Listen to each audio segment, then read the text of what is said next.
This is Pam Electric Ghost, and we're live on the air with Carol Kabaale. How you doing today? Welcome to the I'm Family doing Electric great. Ghost podcast. Yeah, so it's awesome to talk to you. Where am I speaking to you? Where are you right now? So I am in South Africa. It's quite nice and sunny today. It's amazing. We're in New Hampshire, USA, so that's cool. That with all this technology today, we're able to talk to somebody with a pretty good signal today. I had some minor technical problems this morning, but I solved them. Hmm. But thank you again for being on the show. We do have your URL, carolgabali.com. That will be fully clickable in the podcast description. We're live on Facebook, YouTube, and Twitch right now.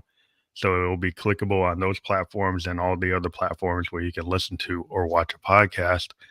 Uh, you are a Facebook ads strategy consultant for online coaches. And Yes.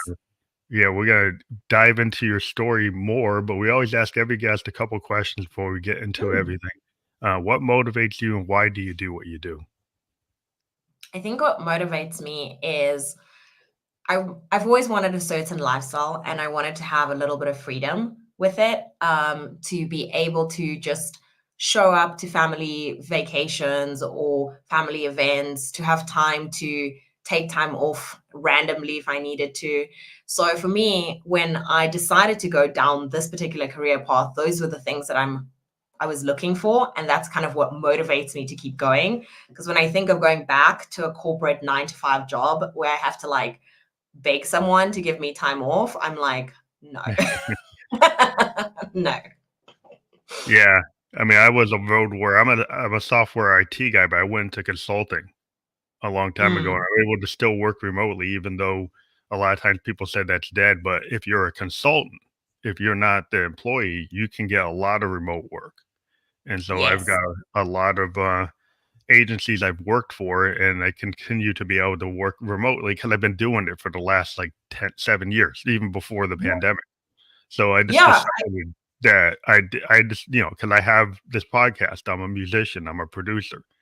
And when I was a road warrior, I was spending like, Sunday to Thursday on the road. And then I couldn't Yeah. do my podcast. I couldn't write my music. I couldn't go mountain biking. I couldn't do the things I want to do. Mm. And you have to decide, like, are you gonna do 150% for your employer and kinda push yourself down? And then Mhm. that's fine and good for them, but, like, you have to get something out of it too. And, like, if it just being in the Exactly. office 12 hours a day isn't enough to make you happy, then you should find something else. I 110% agree with you. I mean, like, you're just living, we only get a couple of years on this planet, and I don't know what the next location is going to be like. So I'm going to make the most of this one. Yeah, just because this is like, the top of the pyramid, the people there, they get to do whatever they want. And so Yeah. you have to kind of have that entrepreneurial spirit.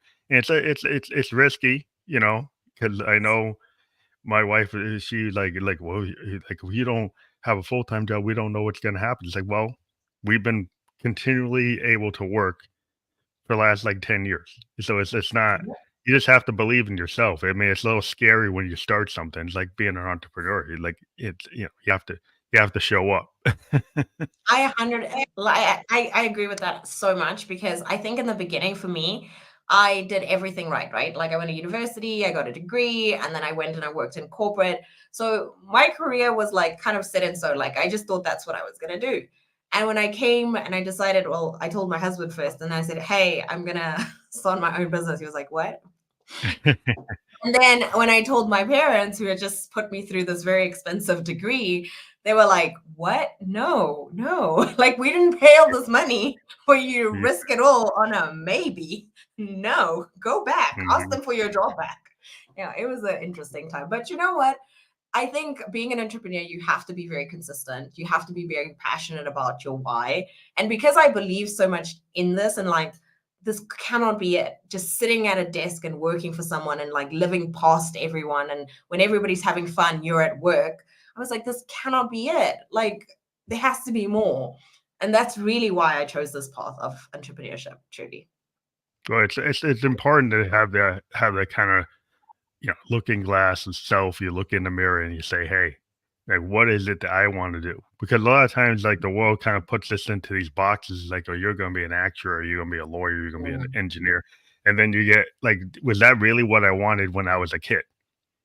Like the mm, kind of childhood dreams that you have, and then people tell you can't do it, especially when it yeah, comes to the arts. Because like yeah. people always tell you, like, well, you can't be a musician, you're gonna be a starving artist. You can't be a You painter. won't make any money with that. It's like, how will Yeah, you how will you feed how you gonna yourself?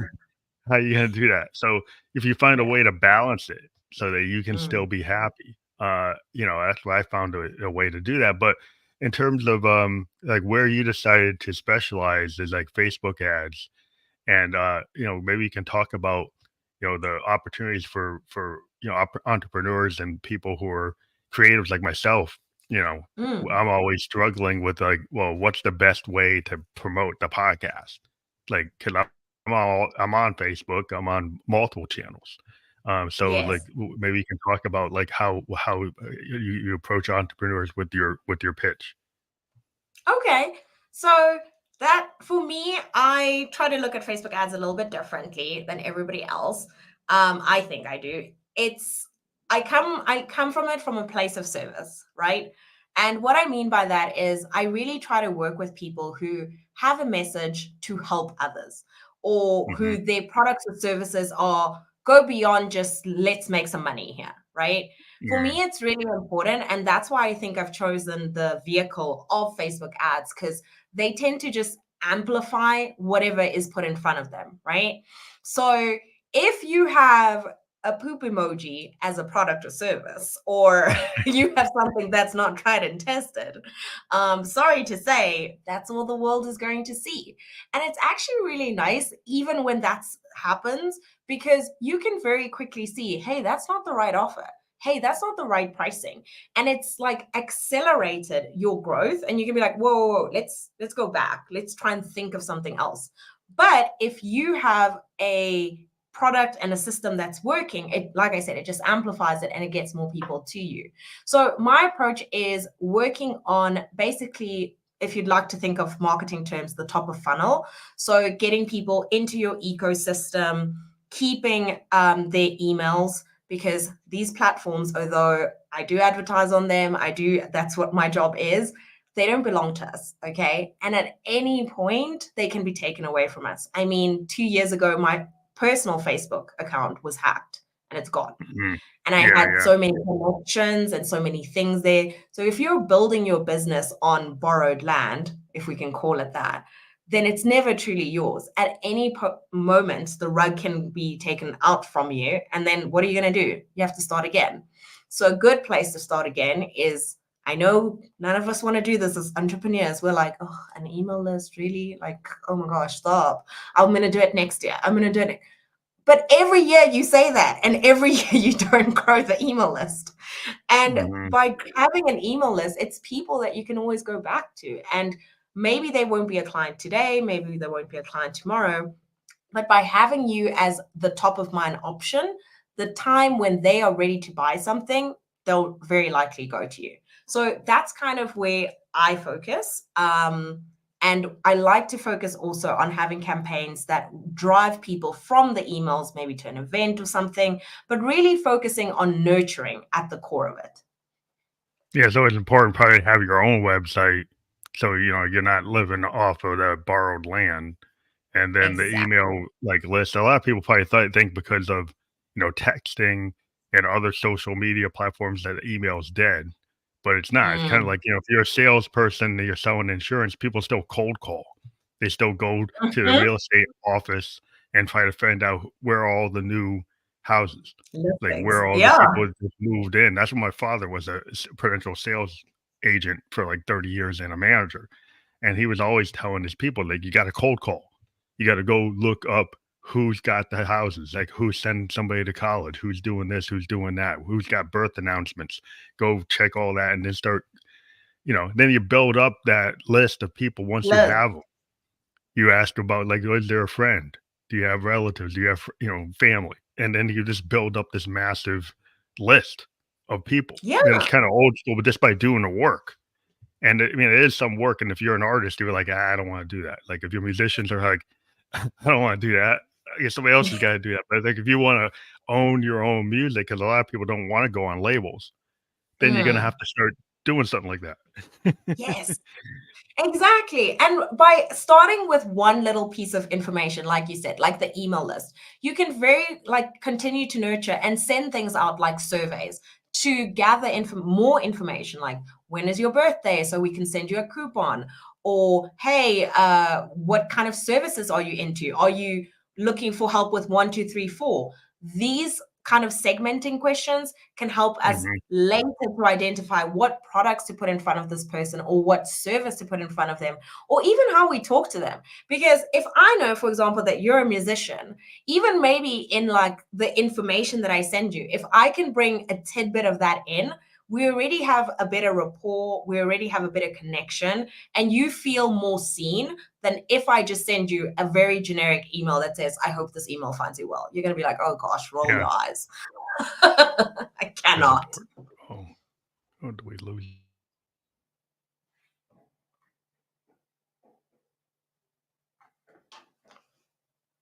Hi. You back? Oh, there you are. Yeah, I Hi. lost her for a second. Oh You no. know, Oh no. I can still see you. My bad. that's okay. And- But yeah, I think it's real important to understand like your the how to go about finding that list of yeah. people and what questions to ask. It's kind of like I was a sociology major and we had to do surveys. We had to run Mm, polls and we had to ask like, leading questions. Well, we were told like don't do a leading question unless you know you want a certain answer, right? But then once you exactly. learn how to create a poll that could actually we were taught like you can create a poll to get the answer you want. You can do Yes. like leading questions that you could actually kind of it actually influences the poll. Like Maybe you don't want you shouldn't do that. influence But that. if you're like marketing, like maybe you do want to do that because you're trying to get to something. So you could take that same for Exactly. political science that you wouldn't do it, but for marketing you might do it. you Yeah. know. Sometimes you need to like steer people, like people are curious about something, or they've just scratched the surface of, hey, I may have that problem. So what you're doing is, again, I like to say, come from a place of service and say, okay, you think this is your problem. Could it fall under one of these two categories? Like, which one is the most important? Is it Mhm. making sales? Is it growing your list? And by that way, you're like, actually, what's most important to me right now is getting more sales. Then the information you drip down to them is like all sales related. Of course, that person is more likely to take action and sign up for your product or, do the next step because they feel seen, they feel identified, and they're like, oh my gosh, this person can actually help me. So, but that all starts with a really good ad, of course, and finding the right person to begin with and then nurturing them as time goes on. So when you deal with the ad in terms of like the artwork or the photos or how do you help people with like the branding? Like they get their logo. I mean, those are all things that could be going to separate types of services, or do you find a way to envelop like all the aspects of what an ad is? My daughter's a graphic artist and she gets Oh, brought in to do logos. She does like she's been working with like company these companies that do seed packages and she mm, draws the flowers or the plants on the seed packages, or she'll draw like create the logo for them. But that's just yes. one part of it. She's not involved in the SEO. She's not involved in any of that. She's Oh, just the artist drawing the image that's going to be used for the ad. I think that's the best way to go about it. I think once you do your section really well, it allows everybody else in the team to shine. So also kudos to your daughter because I can't even draw a stick figure. Like I can't even draw like girl. Like I'm out here drawing hair on the girl like the squiggly lines. That's me. Like it's a joke. So kudos to her. She can draw whole things. I'm always in awe of people like that. But for myself and my services, I tend to work with people who already have a team or at least have one team member for support, like an executive VA or an OBM, someone that they can come to. From my part in the ads, so what I help them with is I will give assistance on what the ad could look like in terms of video and scripting of it, as well Mhm. as the design of the ad. We do a lot of market research and we see what are your competitors doing. Again, Mhm. not to copy, but to understand what is the general feel in your niche. What are people Mhm. seeing? Because again, we don't know if those ads that we're looking for at the competitors, if they are converting well, what does the rest of the funnel look like? We only know the front of it. But Oh, with that, what we can say is we can say, hey, everybody in your niche is usually has someone speaking and they're talking and they're outside, or usually in your niche, what works really well is offering a free call. Or usually in your niche, what works is this. So we try and see that, and we get that through doing a very in-depth competitor analysis and understanding what the market is doing. And then using your tried and tested offer, right? I like to make sure that everybody who I work with has actually done some organic work. Because here's the thing, I don't want to test with your money. I'm not here to like just rip you off and be like, hey, give me all your money. Let's run some ads. Maybe they work, maybe they didn't. No, it's yeah. in my best interest to make sure that when you run ads, you get the best result You get possible. conversion. They yeah, just don't get views that people actually go through, and that takes, like, research, like you're saying. So within, Yes. like, the ecosystem of Facebook, are you able to get, like, Google has data analytics and people can pull it? So is it the same Mhm. kind of thing for Facebook? Are you just using Google, or what kinda data are you getting to do that research? So you can pull certain data from Meta. You can, for example, see what other people's ads are running. So if you know your competitors and you can go to their sites, you can press transparency. Anyone can actually do this. You don't need to be a marketing person or like a Pull it. specialist to do this. Yeah, anybody can go into someone's page transparency and see, are they running ads? Where are they? What areas or regions are they running them in? What offers are they putting in front of people? That information is very important. And then doing, like you say, some more kind of in-depth information, like going and doing a Google search and having a look at people's websites and identifying what offers are they putting out there. What do their pages look like? So a little bit of more work is required Doing, like in that actually sense. doing, like, road work. You're actually going out there and actually in on the net doing certain, like, research activities that, Yes, you have to actually do it. You have to go and, knock on the doors. Like, if somebody exactly. is doing surveys like the old school, they actually go to people's houses and knock on the door and actually make them fill out paper. Now do calls or do internet or text to do the same thing. But yeah, Yes. you gotta do that, real work. Yes. So that's what I do. And after that, we present it to the client. Then from there, what we do is we build the audiences. So I would build the audiences based around the offer. Now, this is sometimes where people get very scared because a lot of people say, well, my offer, like, it applies to everyone. Everyone can buy this thing. And I'm like, oh gosh, I try Probably very not. hard not to do what I just did, like to roll my eyes and be like, cannot. I hold it in and I go, okay, that's wonderful that it applies to everyone. But how about we focus on one person to start with, like version one, and then we can do version 1.1, version Yeah, 1.2, your version ideal 1.3. customers, right? You gotta figure out, like, okay, you could have multiple types of ideal customers, but then you could, Yes. like, what percentage of them, the ideal customer, like, hey, this group of people is the real base. Like, you might have this whole ecosystem of customers, and it's on the pie chart, and some of them like down to 5%, someone's like 80%, 20. This piece of slicing the pie is like, okay, well, this is your whole group of ideal customers, but like 80% of them are in this area. So you Yep. probably want to focus on the 80%, unless you get some weird number where the 20% actually will buy the most and actually make you more money. So then you can say, well, if I Exactly. pitch to them, I don't have to do is yeah, I don't have to get to 80, I can get to 20, and they're actually willing to spend more money. Because that's when you start getting I'm a data analytics guy, so we look at Ooh. stuff like that, that sometimes the people go, "Oh, go for the 80%." It's like, "Well, no, Hmm. this group, if you Mm. get them, you're actually You're gonna fine. hit your number." You're gonna hit your numbers faster, you're gonna work less, and you're gonna rely less on like other ways of making your targets. So I love the way you've put it. Like that's exactly what we work with. We start with audiences, really broad audiences first. So if a client doesn't really have an idea, right? They're like, well, I tend to work with moms, nonprofits make up a group, tend to work with moms. And I'm like, okay, well, do they have younger children, older children? Do they shop at Lululemon, or are they like spending money on Gucci? Like, what kind of moms are we talking about here? Mhm. And with that, you can start to segment and you can narrow down your audience, which is really important. And then after that, what we do is we test, right? So we will have, like I said, version 1 of the audience, and then we'll have version 2 of the audience that we can do an A B test for to see which one is responding better to the offer that we put in front of them. So after that, we've created the audiences, the next step would be to actually build our campaign, right? So, depending on what the objective would be, let's pretend this one is for online coaches.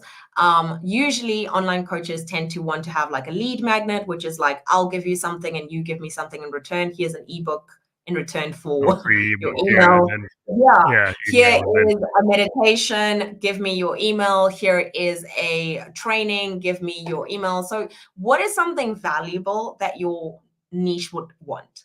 And here's the thing, it's not only for coaches, anybody can do this actually. yeah, What is something that people need from you? If you were like an e-commerce store, it would probably be like a discount code. Hey, here's this discount code, go and check out. If you have a talent and you want people to hire you for a service, hey, here is you can try this lesson for free, or hey, take this quiz to figure out if you're ready to do this thing. So there's different ways that you can package what it is that you're going to give in exchange for that email mhm, address.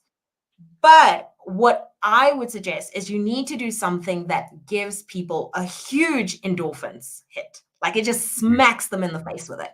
And the reason I say that is because if it's something quick and tangible and it gives them joy, or it gives them that, ah, that worked moment, they're more likely to come back and see what else do you have. They're more likely to continue down that nurturing process that we were talking about earlier on and become a client. So it's really important that whatever you put in front of them isn't fluff, because there's so much fluff. If they wanted fluff, they could have gone on a YouTube video, yeah, like the TikTok video or but the they've cat taken video. time out of their Watch a cat day. You see what I'm saying? You're competing with cat videos. So how can you give something better than that? How can you give something that makes people go, "Oh my gosh, that was amazing. Let me carry video. on." Right? So another thing that I face there is like sometimes entrepreneurs want to be like, "Well, I don't want to give them my best things. I want them to pay for it." But here's Yeah. the Oh, yeah. thing. There's plenty of things at what I like to call YouTube University. 90% of us, we see it. We never Yeah. implement. We never implement. We're like, oh great, that's such a nice idea. I should maybe do that. But we don't implement. If Yeah. you can get someone to implement even 1% of your whole strategy, of your whole method of teaching, what a game changer. Because they already feel like they're ahead. They've made progress. So the Yeah. likelihood of them continuing is going to be a lot faster than if you just give them, well, I'm just going to give them like one very teeny tiny steps and I'm not going to tell them the rest because then they have to pay for it. No, give them like 80% of it, Mhm. help them But out. then you I can 'cause then tell they're gonna you, well, yeah, you're gonna go. get the engagement, like, you get the hook. Like, if you're a musician, right? We got 15 seconds, 30 seconds to get the hook for somebody to actually stay in the song, or they're Mm, gonna pass on. And so we gotta give them that hook. We can't wait, in the old days, we could wait and do the hook like a minute into the song. Now we gotta yeah, do it, like, right at the beginning, which is kinda boring for us because like, we wanna build up 'cause, like, we're yeah, writers, and we're like, but the deeper songs will do that. But if we're gonna do a single, we got a certain thing we gotta do to hit perk people's interest. So you have to kinda, okay, well, that's the way the world is today. You gotta deal with what it is today, right? And then but you still yeah, have your overalls, like, yeah, it's like an author. Like, there's a cliff note, and then there's the whole book. Once you've got that yeah, person in the book, then they're gonna find the nuggets. They're gonna find all exactly. the stuff that's there, but you gotta get them into the book. You Yeah, got to the get them company. into the book. And that's the thing. You are competing. You said it so nicely now. You're competing with cat videos. You're competing with like so many distractions, not only on the algorithm, but in their life. Someone is scrolling, but I don't know, they're at work. Their husband is around. Their wife is around. Their kids are running up and down. They're thinking about 20,000 things. And you have a split second to grab their attention, right? Yeah. So you have to make it work. And that comes with a powerful offer, like you said, really great creatives or a really great ad and showing it to the right people. So it's kind of like a little bit of a perfect storm, which I always find fascinating because you get to test around which variables do we need to change to make sure that it all works out. In the beginning, you kind of don't know. You kind of don't know what you don't know. But the more you test, the more you're like, oh, okay, when I add this and this works. And obviously with time, I haven't just started this, I've been doing this for a little bit.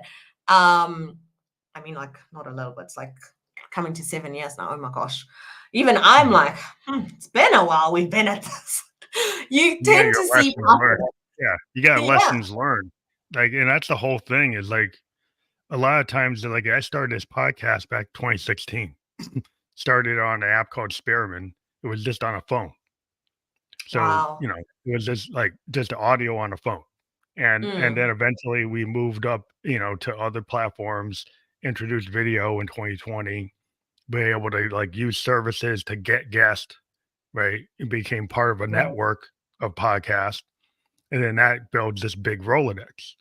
And then we get, Mm, if I interview musicians, they tell other musicians, they tell other producers, and then I get people coming in. So now I have like this self-sustaining, I get like 15 guests a month. Where I originally wow. started, I got maybe 4, and now I'm like at Mm, 15 up to 19, some 20, some of them maxed out, but average like 15 from 4. And so that that's because like you show up, you learn things, you use new platforms, you use AI, you use SEO, you use different things. We have to learn these tools. And it's yes. kind of like, what you're saying, like you have to figure out what works on Facebook, what works on Meta, Yeah. do the search on the internet. You gotta have like, you know, evidence-based uh yeah, data. Yeah. It's not just like, oh, it's aspirational. What's aspirational? If you're a musician, yeah, a lot of things are aspirational, but like if you want to sell the song, you gotta do something else. That's also very true. That's also very, very true.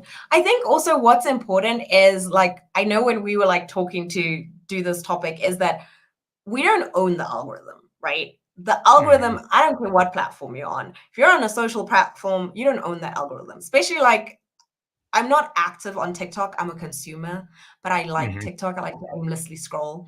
And I constantly get this ad that says, like, hey, are you stuck at 200 views? Are you stuck at 300 views? Well, we can help you with that. Very sneaky. Why are you doing that? Because they know it's a pay to play platform. Now, mm, Facebook and Instagram, it isn't that obvious, but they do the same thing. Why is it that you launch a reel and it doesn't go past that 100, 200, 300 views yeah, organically unless you're doing something super viral and super entertainment? Most entrepreneurs, we fall into this category of infotainment, which is information based with a dash of entertainment so we can keep people watching, right? But most of us, we don't want to be here pointing at things or learning these trending dances and doing I don't know what. I'm lost. I'm very lost. And yeah. also, it Stuff my changes daughter so likes. quickly, Yeah, right? the stuff It my daughter changes so likes. quickly. Yeah, that's the Mm, problem. Like I have a TikTok thing, and maybe sometimes I get like 600 views on my yes, reels, that push the show, and I yes. was able to figure some things out because I started using some AI. I started using some researches like to knock it from like 100, and now I'm getting 600, 700. So I was like, oh, I did better there. So I learned something, Mhm. and so, but then I have some outliers that will hit like 2,000. They hit like 3,000. I'm like, oh, what happened there? I'm looking at it. I'm like, well, in some cases, like, it's hard to figure out because I'm a podcast, so it might be that audience of that person might have been a Yes, bigger audience than just me. So yeah, that ends up being like, you have to figure out what's going on. There's a lot of factors to try to figure out what's exactly. actually doing Exactly. it. Exactly. And once you have so many factors, you can either do two things. You could either just continue to test and test and test, or you could admit it. This is a pay to play platform. Simple as that.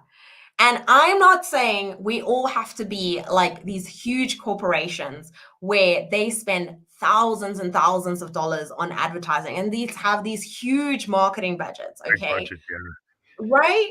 Don't be afraid of that. You can start as small as like $5 if you wanted to, or even $10. It's like $300 in a month, right?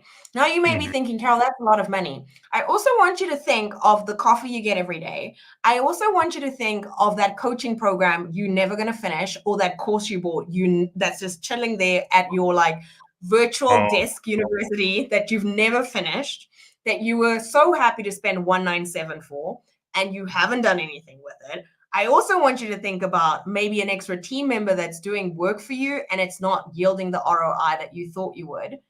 Spending money on ads for me, I always say to all my clients, it's an investment in yourself because you're choosing yourself, right? All yeah. this effort you put in to create all this wonderful content, whether you're a podcaster like yourself, or whether you're a small business owner or a consultant or a coach, and you spend time, creating those reels, creating things on Canva, creating carousels, that's all energy, whether you do it or somebody else does it, only to rely on what I like to call the algorithm gods that we now have to pray for and be like, oh, please, please, please, algorithm gods, let people see my content. Let me have all the right things in this magical little piece of content and let it go viral. We have no control over that. But Yeah. if we put a little bit of money behind our posts and advertise, right? We can have our content be seen by our people time and time again. Now, to me, that feels like a much better use of my time, especially if I'm starting out. If I still want to be more organic, like I don't want to go and create an entire marketing funnel, I'm just great with like, let me keep doing what I'm doing. But I actually want my content to be seen by my followers.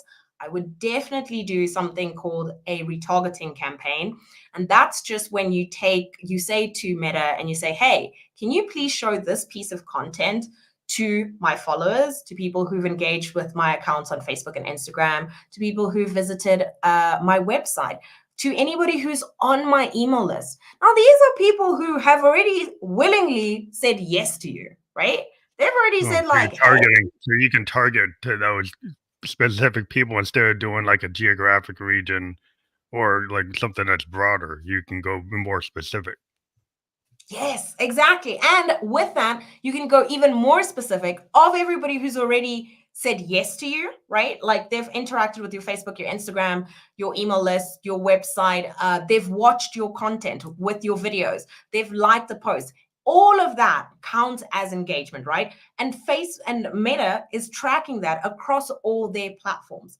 So what you're saying to them is like, can you take this information that you're already tracking and then please put these people, show them my content, your content is going to do a whole lot better because now the people who are following you and couldn't find you in their feed because the algorithm has decided not to show you to them, Oh, it'll push right? them to the top of their feeds. It'll be higher on their feeds if you pay for that. Exactly.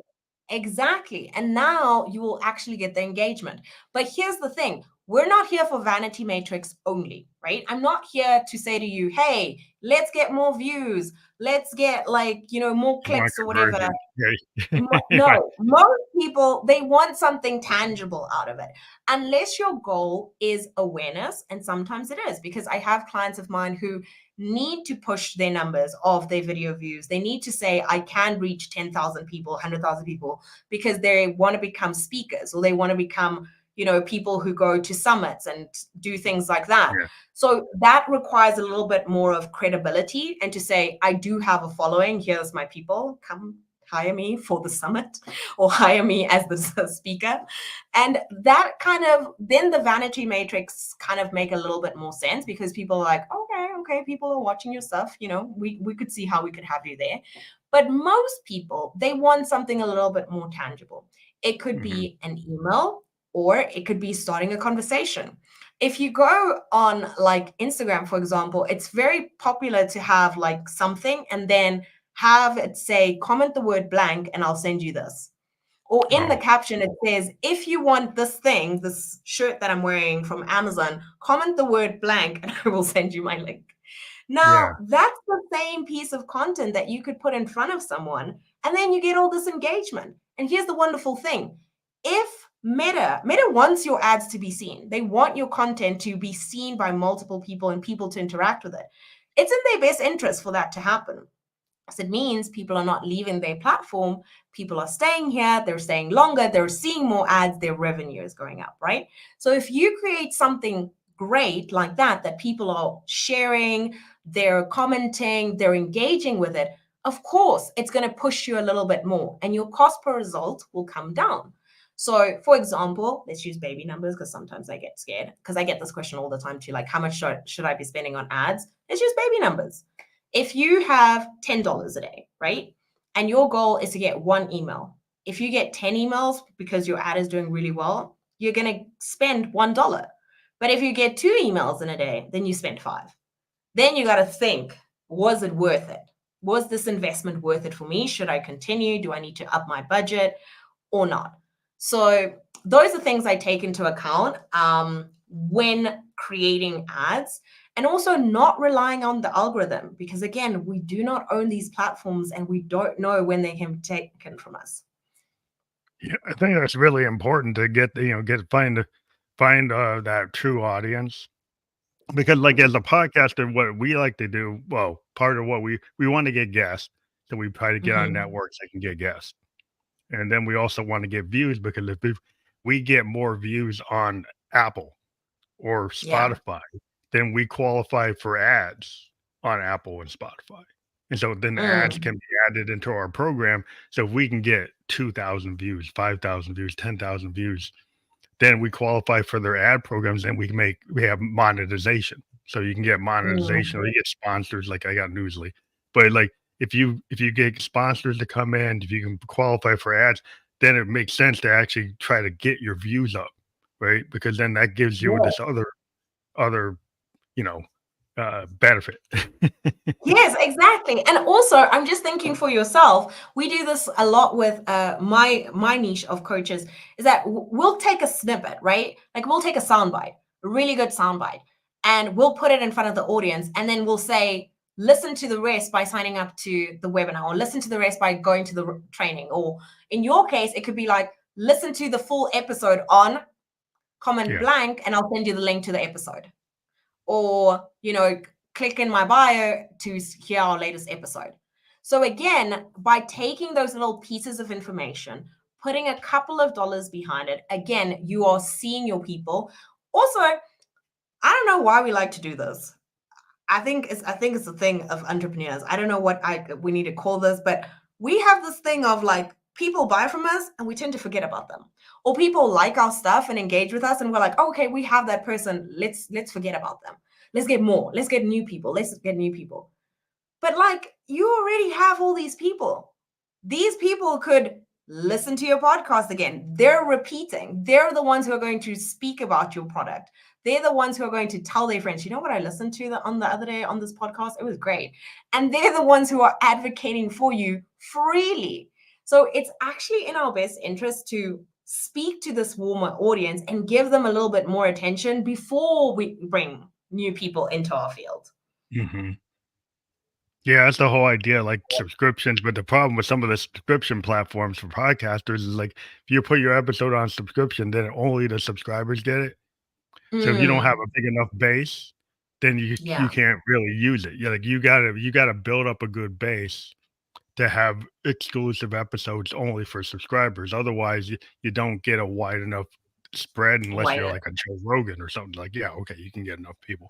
Even him, he's not fully on a subscriber model. He's in a public model, right? Mm, Like you can subscribe, but it's like it doesn't prevent you from seeing like the free show. You can still, yeah, but the problem with exactly. some platforms is they make it so your free show is not there.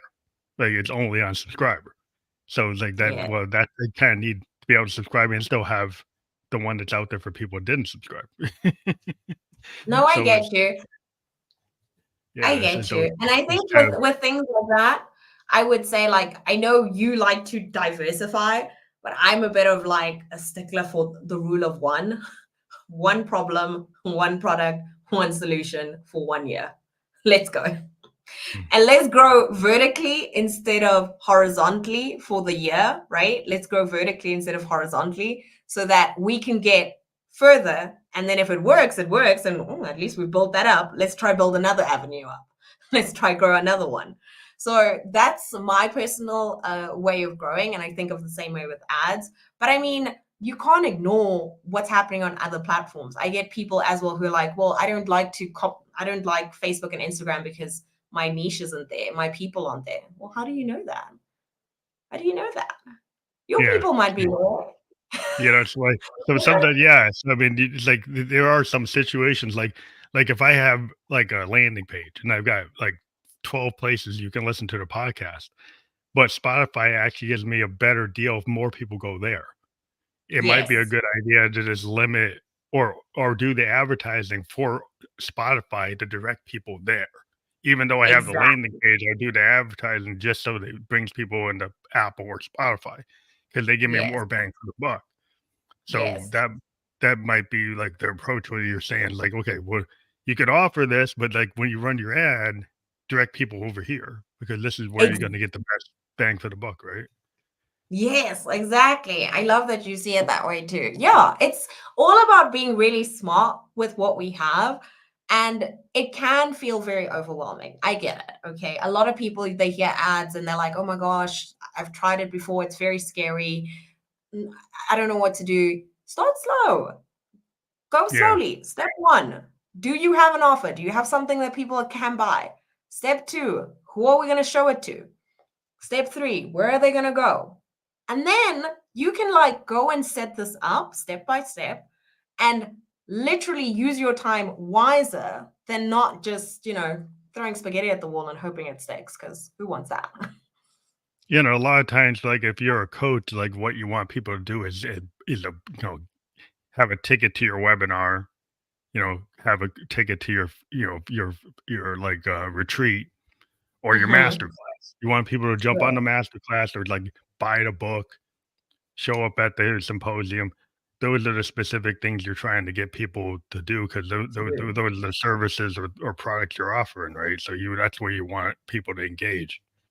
Exactly. So that's really where I start at the top, and then depending on what my client style is, some people they like to do events, weekly events, monthly events.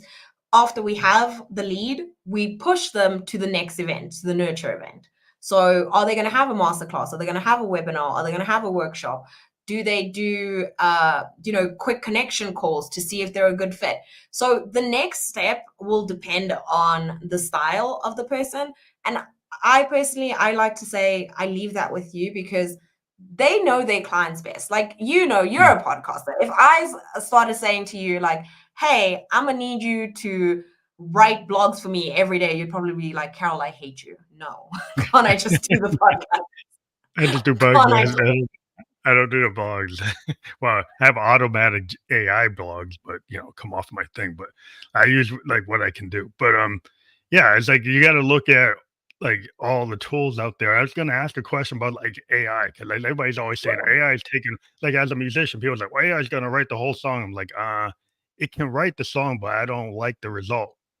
I don't think most people like the Mm, result. Right? Just because it can do it, like he can write a novel, it can write your yes, book but yes. then it's like, is that really like it did it, but is that actually something you really wanna look at, right? Hmm. Isn't it that when somebody puts their own spin on it that has that human touch, I don't care that the AI can do it.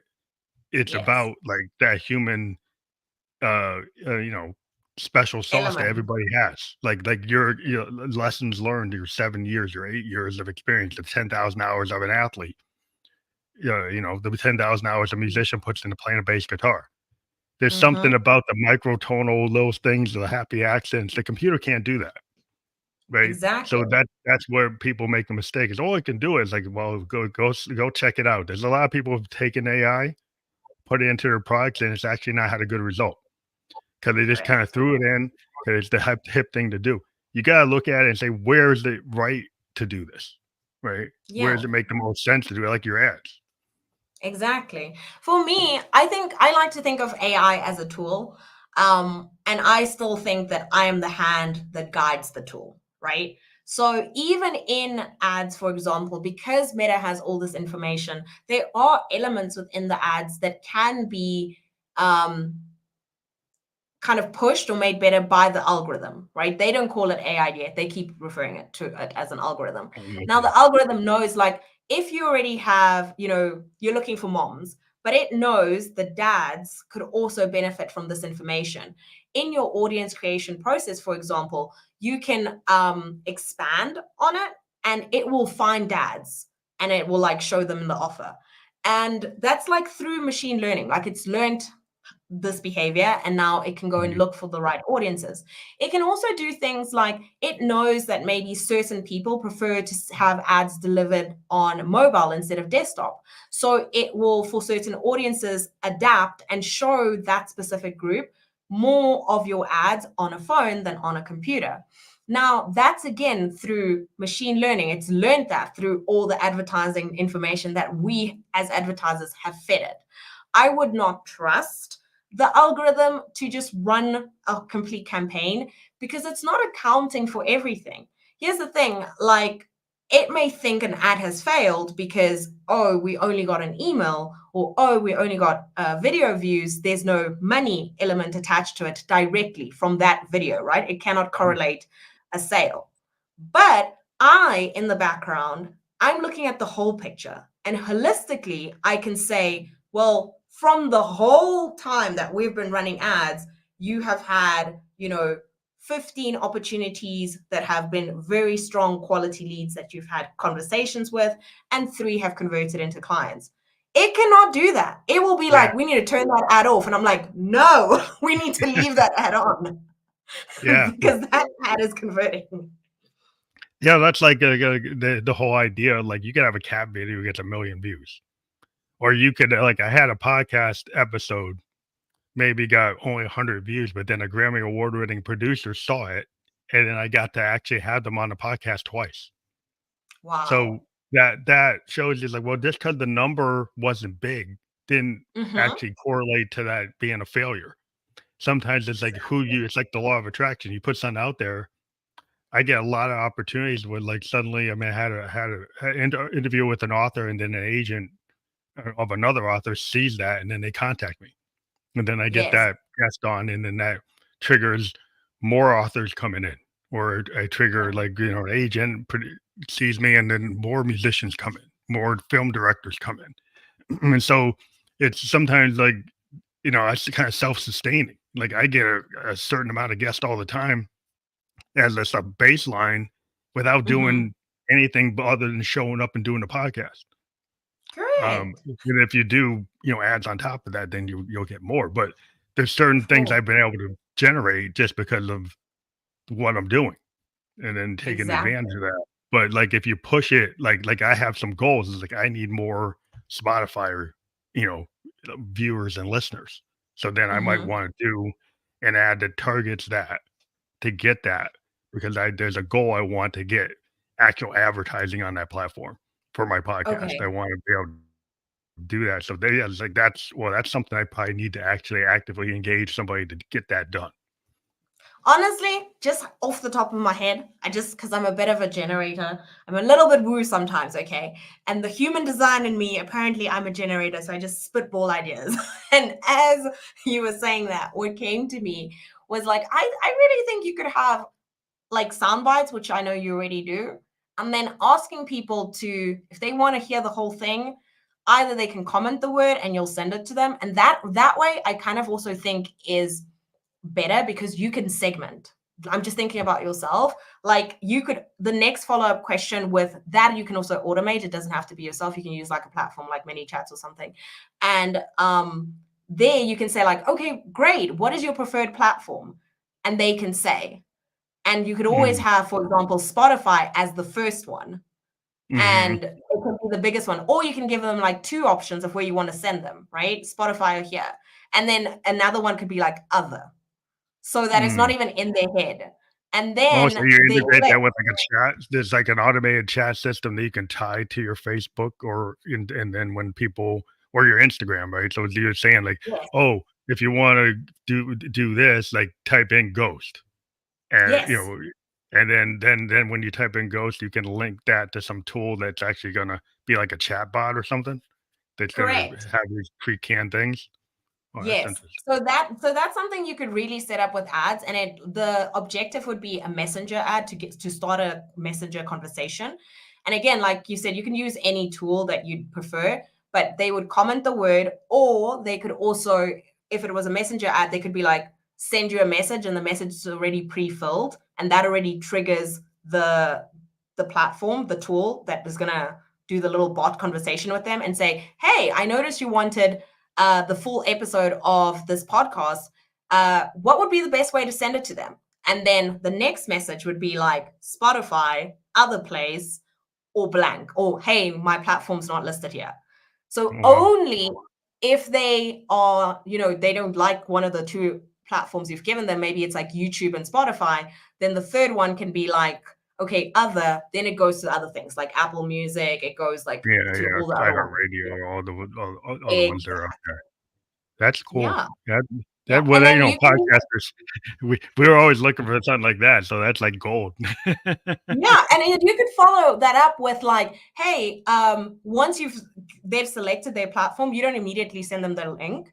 You could actually say to them like, hey, if you drop me your email, I will make sure to send you an email with this link so that you can visit it at any time. Would you like Mhm. that? And then like, please give me, and then now you have an email. So now you know two things about them. You know, one, they're interested in your topic. They're interested in you because they took action. Two, we know that what platform they prefer. So whenever you come out with an episode, you can tailor it and say like, hey, Carol, this episode's now dropped on this platform. Go listen to it right now. Now it's more specific to me. And three, you have Yeah, an email. So you're constantly in contact with them. yeah. 'Cause I And do that's just email from one campaigns ad. off of my blogger page on my website, right? So every time I do an episode of the podcast, it gets a blogger page on my website, and then there's Mhm. automatic email campaigns to tell people about that episode, so I can keep on adding to that email list. But yeah, there's automation there, and so Yes. so you build these automations into your website or whatever. Like if you have a blogger page, like I haven't had a blogger page for like 5 years. So every episode I've ever done has a blog page that goes with it on my website that then triggers like Mhm. email campaigns. But There we go. that's it's kind of like over time you figure things out. But, like, I was like, "Oh, should I be switching this to, like, a text? Because everything's, like, text today, everybody's" but it sounds like email is still engaging from what you're saying Email that is very much alive. I still think email is very much alive. You could do text. I mean, if you wanted to, Meta Ads does have WhatsApp features, so like you could do that form of text. Or if you wanted to do your own text campaign, again, by asking them when they fill in the information on the ad, you don't have to collect an email. If you're used to speaking to people in text, ask for a phone number instead. That's fine. Mm, How mhm. the next step goes on is really dependent on how you work in your business. So again, most of my clients are coaches, so we tend to need emails. But if you want people to like, you want to text them and send out text blast campaigns, by all means, same thing applies. We're just changing emails to text. Yeah, it's just the different platforms for different Yeah. kinda like, whatever serves what you're doing. Like, we have this thing in music, like, what serves the song? In some cases, it's a Mm, piano. In other cases, it could be a sampling tool, or it could mm. be, like, a guitar. It could be a certain type of guitar. It's like and it's not always gonna be the same thing for every Yeah. song because every song has its own vibe, right? So whatever you're doing, like when I do these episodes, every episode is different. So some episodes have certain like audience kind of like in mind, and other Yes. episodes have other. Because I have a very wide ranging podcast, and people say, "Oh, you shouldn't do that." People told me like, you should have a niche and Yeah. only talk to musicians. That's it. And I'm like, Mm. I decided to have a more expansive view. Now I know some people will say, "Well, that's not good," but yeah, I find that it brings a lot of different people in, and I try to have a common thread of like creativity. And creativity Good. is this thing that everybody can understand, from a CEO to an actuary to a life coach to a shaman. Everybody understands that when you're doing what you're doing, it's based on creativity. You might not be a musician, but the same kind of Mhm. bug that a musician has when they write the song, when you're working on something, you have that creative spark. So it's the Yes, same I thread. agree. I agree 100%. And honestly, like that spark is what fuels us, right? It's what gets us out of bed in the morning. It's what like keeps us doing what we're doing. And it just like unites us. So yeah, 100%. Like I do want to say one thing, which I think is really important before we end today, is if you're keen, if you've made it this far, you're probably really keen on ads, or you just like our conversation. It's been great. But please, please, please don't boost, especially if you're on Meta on Instagram, do not press that fascinating little boost button. It's blue. It's boost.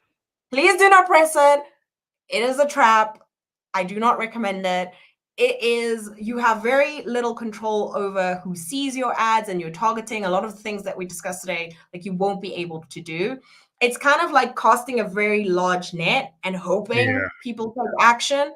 And also, it feeds you back vanity matrix. So unless your um, objective or goal for the campaign is to get awareness, please, please, please do not press that boost button. I know it can seem so tempting, like, oh my gosh, I just pressed it and then I followed some instructions and then boom, I'm also an advertiser. No, you're not. You're wasting valuable dollars that you could be spending on a much more, like a much yeah. better built campaign had you structured it correctly through like Ads Manager or something like that. That's interesting because a lot of people probably go for we're such a click-oriented culture that that's like the Yes. first thing, "Oh, boost it." And then you think, "Well, that's gonna do what you just said," but it's not because it's kinda like maybe just a revenue generating tool for the platform to get the quick It is. buck for people who don't actually do the work. And yeah, everybody's looking for the quick fix, like for the diet. I want 10-step diet, I'm gonna lose 50 pounds, Yeah, and then I'm done. exactly. Like, Well, let me usually, just well, drink some tea. it's not gonna work. You gotta have something more sustainable, something that's more well thought out. And what you've been talking about the whole episode is like really targeting the people that you've already got, right? Yes. Keep the Yes. retention rate. Like it's the idea of retention. Like insurance Yeah. companies, we do this all the time.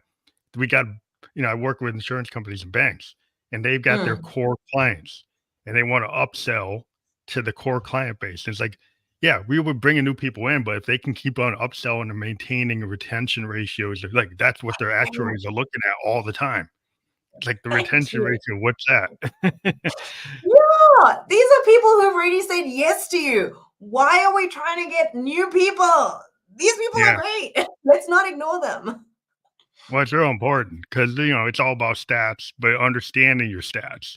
And this is like Yes, the exactly. whole thing in IT today. And I'm a business analyst, but everything is Mm. going into data analytics. Now, business analyst, I've been a business analyst for 30 years, and data Yeah. analytics was part of being a business analyst.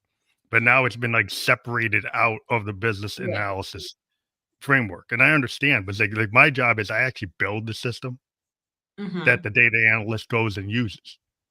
And so Okay. but I use data analytics to initially figure out how I should build a system. What is the business problem? You Problem. can't just have Exactly. data analytics without business analytics because you have to build systems, you have to build processes. Data analytics are for once you have the process and you start reading the data and figure out what it is. And Hmm. sometimes some of the executives today is like, "Oh, we just need data." We're like, don't you still need to build some new things? You still need to build stuff. Yeah, exactly. It's like an architect. You Exactly. can't just, the maintenance guy cleaning the skyscraper. Like you have to build the skyscraper. Exactly my point. They'll always be, you will need to build it so that you can actually Going use on. it. So makes total Yeah. sense. But thank you for being on the show. Now, people click on your web link for Kabaale.com. Like what happens if they click on the link? What's the first thing they see? Oh, so when they click on it, I would suggest they scroll. It's the third tab on the left. We have a Facebook ads quiz. It's only 2 minutes long. And if you felt inclined through this whole conversation to be like, am I ready for ads? This 2 minute quiz will tell you your ads readiness score, and it will tell you, should you be running ads now? And if not, what can you do to get ready to run ads in the future? Oh, that's awesome. That's cool. Yeah, people should check that out. I'll check it out myself to see how I score. Yes, I'd be keen. I'd be keen to see those results. That sounds like a plan. But thank you for being on the show. I appreciate you being a guest on the Family Life Coach podcast. And we're just live on Facebook, YouTube, and Twitch. And we'll be on all the other platforms where you can listen to or view a podcast by later today. Again, thank you for being on the show. We always ask guests if they want to come back and push like a new program or a book or anything. We have people come back and follow up with us, whenever they're ready. But thank you for being on the show. Thank you. I'd love to be on the show again. Thank you. This was really warm and inviting. Thank you. Well, have a good day. Good night. I always forget what time zone what you're in. But thank you. Still the day. Okay. Bye.